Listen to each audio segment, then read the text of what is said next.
I mean, Terence Crawford has had an amazing career against a lot of very good fighters and world-class fighters, and honestly has barely lost a round. When you look back at Bud Crawford's career, there is something really special. Say there's nothing to do, but damn, like, what else do you got to do? he's a 3-time undisputed champion. Hey, man, you looking small. What you mean I'm looking small? You looking small. Like, it's just that, like, you got to really hurt that dude to turn him away and to try to stop him from doing what he want to do. So, skillful, yes. But this and this. Fighters are scared of Terence Crawford for several reasons. Roy Jones Jr. even mentioned that Canelo looked nervous standing across from him during their face-off. What makes Crawford frightening is not only his skill, but also the calm way he studies every move. He rarely gets hit cleanly and punishes mistakes with perfect timing, leaving opponents feeling like there's no way to win. And that stare down that we talked about when I told you either he's not ready for this or he trying to little boy Bud.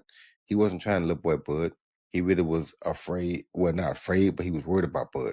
And Bud knew that. And Bud being the older guy, Bud kind of looked him in his eye and made him turn away first. That was a victory for Bud. That was Bud's first victory. Anytime that happens, if something else don't come around or something else don't happen to undo that, you got a problem. Pauli Malignaggi highlighted how Terence Crawford has built one of the most remarkable records in boxing. He became an undisputed champion 3 different times, something almost unheard of in modern boxing, and he did it by facing top names instead of taking easy fights. What impressed Pauli most was not only Crawford's victories, but also the way he avoided punishment, rarely getting hit clean while dominating his opponents. His career record speaks for itself: 41 wins, 31 knockouts, and no losses.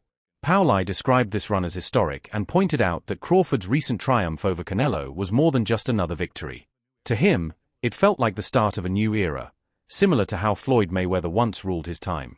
In Pauli's view, Crawford has now positioned himself as the defining figure of this generation. Flawless. I mean, Terence Crawford has had an amazing career against a lot of very good fighters and world-class fighters, and honestly has barely lost a round. When you look back at Bud Crawford's career, there is something really special. It's one of those things now, because now I've now seen back-to-back generations of Floyd Mayweather and Bud Crawford, and man, you know, it's one of those things where now I understand why the people that lived in the Ray Leonard era say, you know, wish we could see Ray Leonard against Mayweather, and how that would be. Because it just leaves such an empty feeling when you have such special fighters that were in different generations, and you saw both of them. You know, I saw the entirety of the Mayweather generation. I saw the entirety of the Bud Crawford generation. Just incredible. Really, really incredible. And I know Mayweather gets a lot of hate, but for me, he's a tremendous, tremendous fighter. And Terence Bud Crawford is in that realm as well. And it's a fight we'll never get to see. So what are we going to do? You know, it'll be up to the fantasy fights, you know. But let's get into it, man. I want to get into the undercard as well and some of my thoughts on the Netflix show. But let's get into the main event first. Crawford really boxed very, very well, very, very intelligently. The question mark was what happens when Crawford gets hit cleanly. I'm not sure he got hit cleanly at the whole fight. You know, he got hit with some partial shots. Some shots landed cleanly, but by the time Canelo started landing anything cleanly, I think he was hesitant because he was getting countered so much that he was taking some of the steam off the shots in order to hope to be more accurate. Because even late in the fight, there were a couple of shots that Canelo landed, but they barely moved. Bryan expressed how extraordinary it was to watch Terence Crawford against Canelo, pointing out that he had rarely seen such a perfect balance between defense and offense in modern boxing. In most fights, a boxer excels in one area while leaving the other vulnerable. But Crawford showcased both with remarkable sharpness. Against Canelo, he proved that he could not only neutralize attacks with a tight guard and slick movement, but also switch instantly into offense to punish every opening. Bryan noted that this complete package is what separates Crawford from many other champions. He can shut down an opponent's weapons while building his own momentum. For him, it was incredible to witness a fighter not just avoid damage, but also dominate an elite opponent with composure and skill. See, I think that for me, I watch defense as much as I watch offense. So, yeah, like I thought, like watching Bud catch those shots off his glove. He looked amazing. So amazing. Yeah, he looked good. Yeah. He'd go to a body and he'd catch that and come up with an uppercut. You know, just all those things that seem... He looked great. Yeah, I've never seen anybody do that to ever. No one has. Yeah, he's the best. Canelo. Yeah, Ever. he's the best. And I think he would do that to Canelo on his best day. And Canelo said it. He goes, I couldn't figure him out. No. Which is why he probably won't fight him again, in a way. They'll fight again. You think so? The payday, yeah. But so you're going to get Canelo, because the money's in Canelo Crawford, the rematch. Yeah. I don't want to see it, but I want Crawford to get paid, so might as well do it. Andre Ward gave high praise to Crawford, calling him the most skillful fighter among his peers. Ward, himself a master technician in his era, highlighted Crawford's mentality, saying that if Terence sets his mind on achieving something, he will go to any extent to make it happen. According to Ward, the only way to stop a fighter like Crawford is to truly hurt him in the ring, because tactical tricks alone will never be enough. Crawford's adaptability, stance switching, and ability to think under pressure place him in a rare category of fighters who can impose their will no matter what. Ward's view reinforced the idea that Crawford's success is not accidental, but the product of determination, grit, and relentless commitment to overcoming challenges. Somebody that, like, I can bet the house on is Bud. Who's the most skilled fighter today? Bud is definitely one of them, for sure. Me and him, we so much alike in our mentality. Like, soon as I see this dude, he come in the room or I come in the room, we start arguing about basketball, wrestling, anything, bro. Like, man, you can't, man, you looking small. What you mean I'm looking small? You looking small. Like, it's just that, like, you got to really hurt that dude to turn him away and to try to stop him from doing what he want to do. So, skillful, yes. But this and this, it's different, man. Crawford's journey has also been deeply personal, shaped by the influence of his family. He often recalls how his father predicted that he would one day become an undisputed world champion, instilling belief in him from an early age. At the same time, his mother was skeptical and never fully convinced he would make it to the top. Instead of discouraging him, that doubt became his fuel. Each time Crawford stepped into the ring, he carried with him the desire to prove her wrong. Over time, with every win and every belt, he not only fulfilled his father's vision, but also earned his mother's pride. Today, he reflects on that journey with satisfaction, proud that his success has brought both validation and respect from his family. My dad used to tell my mom I was going to be a world champ. I told him we would be. How'd that make you feel? It filled me with rage. And every time I stepped foot in the ring or anything that I ever did, I just wanted to win so bad so I can prove a point to her. I paid the kids, I said, if y'all can whoop Bud, I give y'all $10 a piece.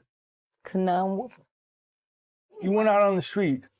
Yeah. What's now Bud Crawford Street. Yeah. And offered $10 to anyone who can kick my son's butt. Yep. And a lot of takers. Yeah, the kids in the neighborhood. Couldn't nobody whoop them. What did he tell you then? He told you, Mom, I told you I'm the best. Looking at his career decisions, Crawford explained that he never sought to be undisputed at 154 pounds because he did not see enough competitive fights in that division. To him, becoming undisputed is not just about collecting belts, but about doing so against the best opposition available. Instead of staying at 154, he made the bold move to pursue opportunities at 168, where he believes there are bigger challenges and stronger names that can further cement his legacy. Crawford's refusal to move down shows his confidence in testing himself at higher weight classes, ensuring that his career continues to be defined by risk-taking and ambition rather than comfort and easy wins. Has being undisputed at 154 ever crossed your mind at this point that you at in your career? Not at all, because I'm looking at the landscape of the 154-pound division. There's a lot of great fighters, but there's not a lot of defining fights at 154. There's not a lot of legacy fights at 154. You know, when I'm looking at the landscape of 154, I beat, what's his name? Majimov? No, 154? No. The champion that just knocked out Tim Tszyu. Oh, Bachram. Yeah. Okay, so Bachram, they're going to say, who was Bachram? Facts. He knocked out Tim Tszyu that already had losses. What would you do with Fedora, though? But Fedora already been knocked out. Yeah, he did. So, along my career, I've been criticized and people have taken credit away from me just to try to diminish my accomplishments just off of pure hate. Crawford has also taken moments to display the belts he has earned, not as empty bragging, but as a testament to years of dedication and hard work. Each belt represents not just a victory, but also the struggles and sacrifices that came with it. For him, Standing with those titles is a way of reminding both fans and critics that nothing was handed to him. He fought through difficult battles, doubters, and challenges to earn every piece of gold on his shoulders. His belts symbolize proof of effort, discipline, and belief in his ability, and they serve as motivation for the next generation of fighters aiming to follow in his footsteps. And just reflecting on all my accomplishments at my mama house. That's where all my belts at.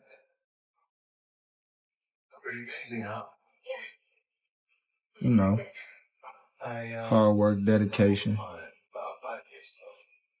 Things that y'all favorite fighters, some of them, don't got. So I see why y'all mad.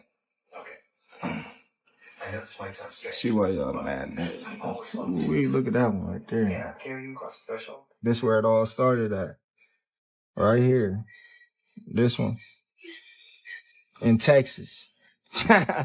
In Texas, baby. Don't hate. Just congratulate. Virgil Ortiz Jr., a rising star himself, gave Crawford immense credit for his most recent fight, describing his performance as absolutely beautiful. Ortiz said that Crawford did enough in that fight to prove himself completely, and that he doesn't even need to chase further opponents to validate his greatness. From Ortiz's perspective, Crawford has already established his legacy and does not need to seek new challenges to be remembered as one of the best.